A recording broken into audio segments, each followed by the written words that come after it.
Vamos a ver lo que opina la gente en la calle acerca de que se ha sacado a un 6% de la pobreza y de los efectos de la visita sorpresa.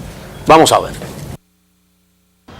Bueno, yo lo que no creo es que sea el margen que ha planteado el Banco Central, porque a última instancia uno puede ver en la calle cómo se manifiesta la pobreza de mucha gente. Yo sí veo que hay muchas cosas que han mejorado y que tienden a mejorarla, pero no creo que sea absolutamente como dice el Banco Central.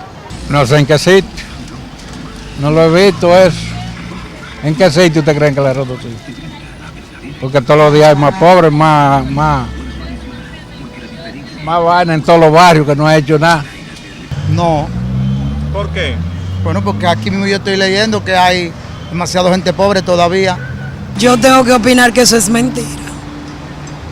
Porque cada día estamos más pobres, trabajando todos los días. Yo solo tengo un hijo y me la busco como sea y no pago casa. Imagínate tú el que gana 7 y 8 mil pesos, pagando casa y comiendo y manteniendo 3 muchachos. Eso es mentira. Ahí está lo que dice la gente sobre la opinión del presidente de la República y el dato oficial que ha estado saliendo y que repitió el presidente ahora en la FAO de que la pobreza en la República Dominicana ha bajado en los últimos 18 meses un 6% y a nivel rural alrededor de un 9%. ¿Es así? ¿Cuál es la opinión de ustedes con relación a esta estadística y al mismo tiempo su evaluación sobre los programas sociales del gobierno, su impacto y las visitas sorpresa que realiza el presidente de la República, Jacqueline? Mira, lamentablemente yo no sigo al pie de la letra los indicadores de pobreza como tal, ¿verdad? Pero ciertamente cuesta pensar que en 18 meses la pobreza en República Dominicana haya bajado 6%. Cuesta pensarlo, eso dura años. En países y que aquí baje un 6%, yo creo que es un número alto. Las visitas del presidente, digamos que son parte del sello distintivo del mandatario, ¿verdad? Y pues va a comunidades, identifica situaciones, impacta directamente con algunas iniciativas a hogares específicos, que claramente hogares que sin ninguna posibilidad de repente obviamente se ven con la posibilidad de producir, de hacer algo, y ciertamente yo sí creo que al igual que lo hacemos muchos de nosotros de manera directa o indirecta, pues estas visitas han impactado comunidades específicas.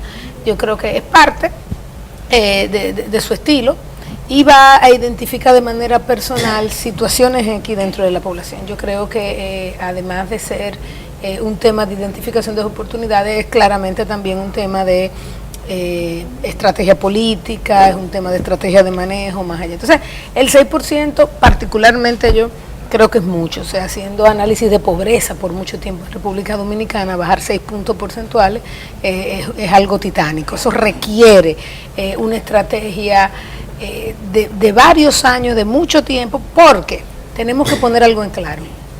La pobreza como tal no es un tema transitorio, es un tema permanente. O sea, tú hoy puedes estar ganando un salario que te permita decir con una línea de pobreza relativamente baja, que hoy tú estás generando el dinero que está por encima de lo que se considera esa línea de pobreza. Pero si tú no has generado las capacidades para de manera consistente estar por encima de esa línea de pobreza, tú eres fundamentalmente pobre. Y vuelvo también al tema de las privaciones. Hoy en día, si bien el Ministerio de Economía ha hecho estudios sobre pobreza o iniciativas sobre pobreza multidimensional, tenemos que ver la pobreza no como un tema de ingreso y de línea, sino como un tema de privaciones. Y ahí volvemos. Mira, fuera de cámara estaba comentando, cuando tú ves la estructura del gasto, en primer lugar está el gasto en educación, luego viene pago de intereses, luego viene energía y después como cuarto viene el tema de salud. Y bueno, luego viene transporte, administración pública. Entonces tú te preguntas, con una estructura así, ciertamente podremos nosotros tener consistentemente una mejora de las capacidades y una reducción de las privaciones consistente a largo plazo en la República Dominicana. Yo no creo, yo creo que es algo que va mucho más allá, es algo institucional, es algo de coherencia a nivel de gobierno, es una estrategia a largo plazo, es un tema mucho más complejo que eso. Rosa. Miren, El campo necesita mucho más que una tarde de domingo. Es decir, no vamos a solucionar los problemas del campo solo con las visitas presidenciales. Es más, las visitas presidenciales son una estrategia más bien política, es decir, es de ganar apoyo e incluso de tener contacto con la ciudadanía, digamos, ¿no? Pero plantear que son estas visitas las que están siendo el factor de reducción de la pobreza en el país, yo creo que es demasiado.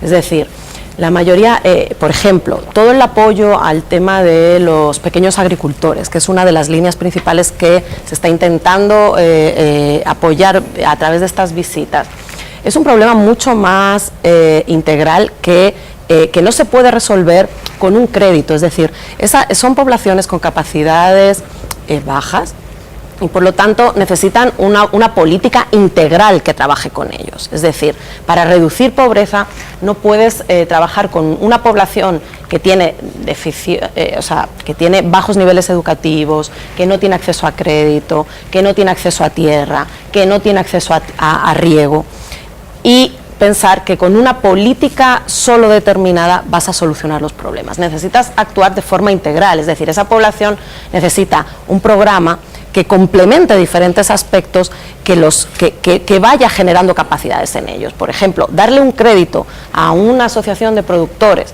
que no está acostumbrado a manejar esos créditos es darle una deuda, es darle un problema. Se necesita complementar ese tipo de ayudas con programas estructurales que vayan a grupos más amplios, no a un solo sector, a una sola asociación de productores, y por supuesto desarrollar un programa integral que traspase el tema clientelar. Es decir, no podemos pensar que la reducción de la pobreza se va a hacer en temas de una forma personalista. Se necesitan programas transversales, integrales, que consigan generar capacidades en esas poblaciones y que sobrepasen, por supuesto, esa mirada que también es tan común en el país, de que es el presidente y su visita la que me hace salir de la pobreza, ¿no? O sea, hay que despersonalizar esto y generar políticas reales que generen capacidades a toda esa población excluida. Y esto es algo que tenemos que cuestionar, o sea, es decir, no se puede plantear que son los programas, las visitas presidenciales las que están acabando con la pobreza. Es más, el impacto en la pobreza rural seguramente tiene mucho más vínculo con la construcción, por ejemplo, de escuelas en el ámbito rural, que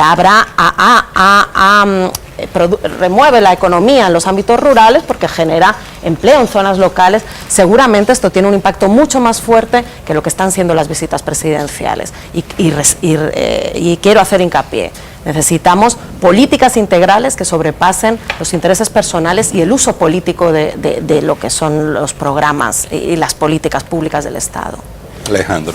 Bien, totalmente de acuerdo tanto con Jackie como con Rosa. Yo decía fuera de cámara, medio en broma, que deberíamos tener la visita sorpresa no solamente los domingos en la mañana, sino que 2 o 3 días adicionales a la semana, porque en definitiva si se nos dice que han creado, y se nos dice con la cara seria, que han creado 50.000 empleos directos y como 150.000 indirectos, pues entonces pienso que también deberíamos replicar esto más de una vez a la semana.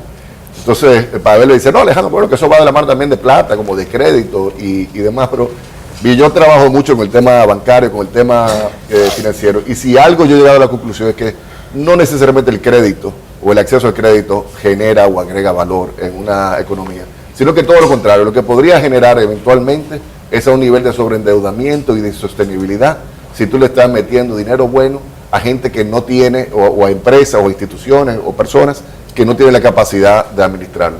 Una cosa más peligrosa que tú ver, por ejemplo, que a un guachimán, por ejemplo, le entrega una tarjeta de crédito de 5.000 o de 10.000 pesos, porque ese guachimán no va a saber manejar posiblemente la tarjeta de crédito, y al final, ¿qué pasa? Que va a terminar excluido de todo el sistema económico por temas de sobreendeudamiento. Entonces, no puedo creer que el sacar a las personas de la pobreza sea un fenómeno ni tan fácil ni tan rápido como el que se nos está planteando de que en los últimos 18 meses o en los últimos 12 meses se ha logrado. Tiene que ser, como bien dice Rosa, algo muchísimo más institucional. Como decía Pavel y Jackie, mucho más planificado, mucho más, bueno, vamos a trabajar en base a este plan y más integrado, y no se está viendo. En mi opinión, no creo que se esté viendo eso, pero pienso que es importante, aunque uno celebre, y lo digo con toda la sinceridad, yo celebro ese acceso y ese contacto y esa parte humana que el presidente Medina, fuera del tema político y propagandístico, que obviamente que sí hay mucho de eso, pero también hay un elemento simbólico de que la presidencia, de que el máximo poder nuestro se acerque a los niveles más bajos. Pienso que eso es algo, desde el punto de vista de nuestro país, sumamente importante y que lo valoro con toda sinceridad. De ahí a uno hacer algunas de las afirmaciones que uno está viendo recientemente, realmente que me preocupa como que se lo lleguen a creer y que lleguemos a pensar que efectivamente se está haciendo lo que se tiene que hacer para eliminar la pobreza, y creo que es algo que va mucho más allá de eso. O de lo contrario, creo que deben haber por lo menos 10.000, 20.000 empleos en el Ministerio de Agricultura.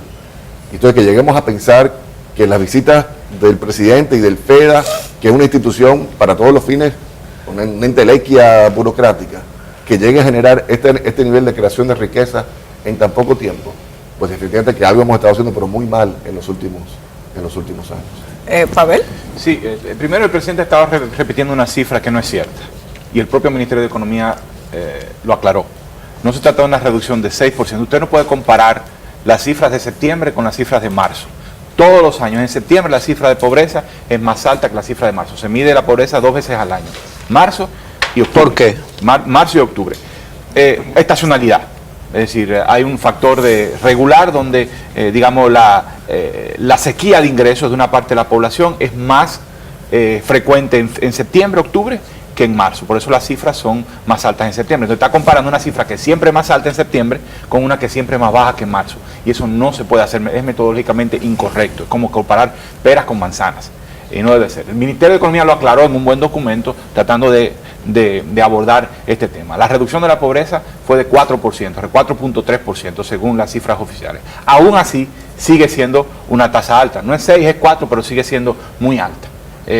Una reducción de ese tipo solo sucedió en 2005, 2006, 2006, creo que en ese periodo, y tomó, como poco decía Jackie, tomó 2 años y medio, 3 años para lograr esa reducción. Se trata de una cifra que no guarda relación con lo que ha estado pasando en el ambiente económico. Es decir, cuando se toma las cifras de empleo generales, las cifras del movimiento del salario, el movimiento de la actividad económica, no hay manera de que haya una relación, que no hay una relación consistente entre lo que ha sido históricamente el comportamiento económico en general y del empleo con esta cifra. Ahora, el Ministerio de Economía aclaró que se trataba de un fenómeno estrictamente rural, casi estrictamente rural. La reducción de la pobreza se debió a una caída, a una mejora del ingreso rural. Y uno se pregunta, bueno, ¿y qué pasó en la ruralidad? Y cuando usted toma la cifra de empleo, ellos sugerían que eran este nuevo programa de acercamiento y de apoyo a la agricultura. Pero cuando usted toma el empleo en la agricultura, usted dice, de todo el nuevo empleo que se quedó en la agricultura, de marzo a marzo, de marzo de 2013 a marzo de 2014, uno dice, pero solo un 20% del nuevo empleo fue en agricultura. ¿Dónde está el otro 80%? En servicios, construcción, otro tipo de empleo. Y entonces ¿cómo es posible que entonces tampoco cuadra allí? Probablemente quizás tenga que ver, si ha habido alguna mejoría en la zona rural, puede ser que tenga que ver con el programa de construcción de escuelas. Pero es un programa muy temporal. Se terminaron las escuelas, se acabó, bajó el ingreso, retornó al nivel normal y la pobreza volvió a bajar. Entonces, no hagamos fiesta de un número también tan temporal como la pobreza de ingresos. Y insistiendo en lo que decía Jackie, la pobreza es un fenómeno mucho más estructural, mucho más de largo plazo, y el ingreso es solo una variable que mide la pobreza. Probablemente el año que viene, para esta época, podríamos estar viendo una cifra 2 puntos mayores. Dicen, oye, ¿qué pasó con la pobreza? ¿No? Entonces, lo último, insistir en lo que estaba señalando Ati sobre este programa de estas visitas y la dirección del crédito hacia la pequeña producción. El crédito es solo una dimensión para superar las limitaciones económicas en la zona rural y de la pequeña producción agrícola. ¿Qué usted hace dándole crédito a un productor si no tiene resuelto a una colectivo de productores si no tiene resuelto su problema de comercialización, si tiene restricciones de tierra, si no tiene acceso a tecnología y no tiene capacidades para aprender y no hay programas de aprendizaje, si el problema de agua? Es decir, el problema de la pequeña producción es integral. Y yo celebro que el presidente le haya dado una mirada a la ruralidad y al campo. Eso realmente, frente a lo que había antes, está llamando la atención de que allí tenemos un problema. Y que el presidente lo haga, le está diciendo, el país tiene que prestar atención a la agricultura, a la ruralidad y al tema alimentario. Ahora bien, con un instrumento es absolutamente insuficiente. Hay que darle un salto. Ya durante el primer año de gobierno te lo celebro. Qué bonito, qué bueno que estás haciendo. Me parece excelente. Te está dando un paso fundamental. Pero ya hay que irse a otro nivel. No puede seguir siendo solo la base de visitas. Tiene que haber un programa nacional de apoyo a la pequeña producción que atienda a todos simultáneamente, adaptado a las condiciones y circunstancias específicas de cada territorio. No es lo mismo los productores de aguacate que los productores de arroz. No es lo mismo aquellos que tienen acceso a un canal, aquellos que no tienen agua o que tienen acceso a través de una bomba, ¿no? Y no es lo mismo los productores del sur que los productores del Cibao. Entonces hay que dar un paso fundamental y me temo que la política pública se está quedando en Alejandro parece que un comentario más rápido que los de Pavel, que son muy largos. Pienso que en justicia sería interesante esa entrevista, esos cortes que ustedes hicieron aquí, que fueron obviamente creo que todos en Santo Domingo, que salgan al campo, a la parte rural y que hagan las preguntas por allá en Monteplata, en San Juan, en Barahona. Mira, lo tomaremos en cuenta. Y ver qué te diría. Sí. Claro, y pudiera ser, teníamos opiniones a favor y en contra, pero supongo que pudiera variar en la zona rural. Tenemos que hacer una pausa. Cuando regresemos hablaremos de posibles soluciones. Vamos a hacer planteamientos. ¿Qué hacer para una lucha eficaz contra la pobreza? Vamos a ver ahora las recomendaciones de nuestros 4 economistas.